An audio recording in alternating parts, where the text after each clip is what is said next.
खुदा हुसैन हसन ফাতিমার জিগায় বলো জননী কে বড় ছোট আমরা দুনিয়ায় বলো জননী কে বড় ছোট আমরা দুনিয়ায় একদিন খোদা হুসেন হাসান ফাতিমার জিগায় বলো জননী কে বড় ছোট আমরা দুনিয়ায় বলো জননী কে বড় ছোট আমরা দুনিয়ায়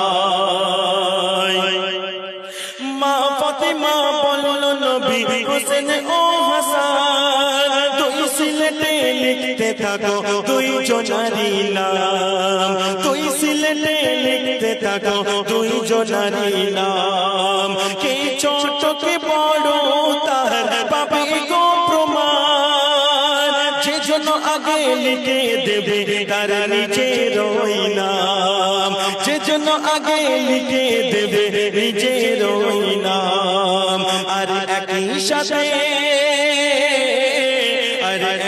সাথে দুজন লিখে ফাতিমার জিগায় বলো জননী কে বড় ছোট আমরা দুনিয়ায় বলো জননী কে বড় ছোট আমরা দুনিয়ায়।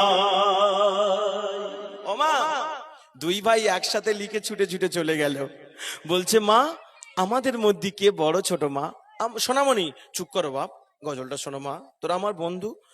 হ্যাঁ, মা ফাতেমা চিন্তায় পড়ে গেল, আমি কি খারে বলি, যদি আমি একজনাকে বলি দুই ভাই ঝগড়া করবে, মারপিট করবে। হাসান হোসেন ওখান থেকে কোনো উত্তর পেল না, ছুটে ছুটে আলীর কাছে যাচ্ছে, কি গন্ডগোল বেঁধে যাচ্ছে দেখেন, আব্বুর কাছে যাচ্ছে। হাসান হোসেন ছুটে ছুটে পিতা আলীর কাছে যায়, আর একই প্রশ্ন পিতার কাছে তারা জানতে চায়, আর একই প্রশ্ন পিতার কাছে তারা জানতে চায়। বলল আলী তুই ডালিম পারো তুই জোনা, সেই তো বড় যার ডালিমে হবে বেশি দানা, সেই তো বড় যার ডালিমে হবে বেশি দানা।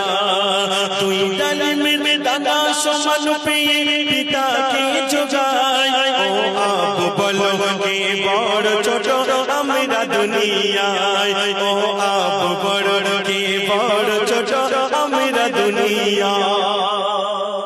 ওমা আব্বু এই হযরতে আলী বলছে সোনা দুই ভাই দুটো ডালিম পেড়ে আনো, যার ডালিমে বেশি দানা হবে সেই বড়। তাই করলো, দুই ভাই পেড়ে আনলো সমান সমান, পেড়ে এনে দুই ভাই গুনে দেখে না একই। আবার ছুটে ছুটে ওখানে চলে গেল নানুর কাছে। নবী মোহাম্মদ গাছ তলায় বসে আছে, ক্ষুধার ধ্যানে, খুব ক্ষুধা পেয়েছে রসুলের। হ্যাঁ, চুপ করে রসুল পাক বসে আছে, দেখেন কি হচ্ছে। সঠিক উত্তর না পেয়ে তারা নানার কাছে যায়, দয়াল নবী খোদার ধ্যানে ছিল সেই সময়, দয়াল নবী খোদার ধ্যানে ছিল সেই সময়। বলল খোদা জিবরিলের দ্বারা নবীজির কানে কঠিন প্রশ্ন নিয়ে হাসান হোসেন আসে দুজনে, কঠিন প্রশ্ন নিয়ে হাসান হোসেন আসে দুজনে। যে জন প্রথম সালাম দেবে নবী গো তোমার, কি বলছে মা, যে জন প্রথম সালাম দেবে নবী গো তোমার, সেই তো বড় বলবে তাদের তোমারই ভাষায়, সেই তো বড় বলবে তাদের তোমারই ভাষায়। একদিন খোদা হাসান হোসেন ফাতিমার যোগায়, বলো জননী কে বড় ছোট আমরা দুনিয়ায়। নবী বলল দুই ভাই ফের সেই আবার এত কথা কেন? হাসান হোসেনের হাতে ধরে ছুটে ছুটে যায়, দেখলো নানা বসে আছে গাছের তলায়, দেখলো নানা বসে আছে গাছের তলায়। দেখে হোসেন হাতটি ছেড়ে আগে ছুটে যায়, আর পিছন থেকে হাসান তখন সালাম দিয়ে যায়, আর পিছন থেকে হাসান তখন সালাম দিয়ে যায়। বললো নবী সেই বড় যে সালামের কদর দেয়, শোনো মুকাব্বির সালামের কদর রাখিস সর্বদাই, শোনো মুকাব্বির সালামের কদর রাখিস সর্বদা।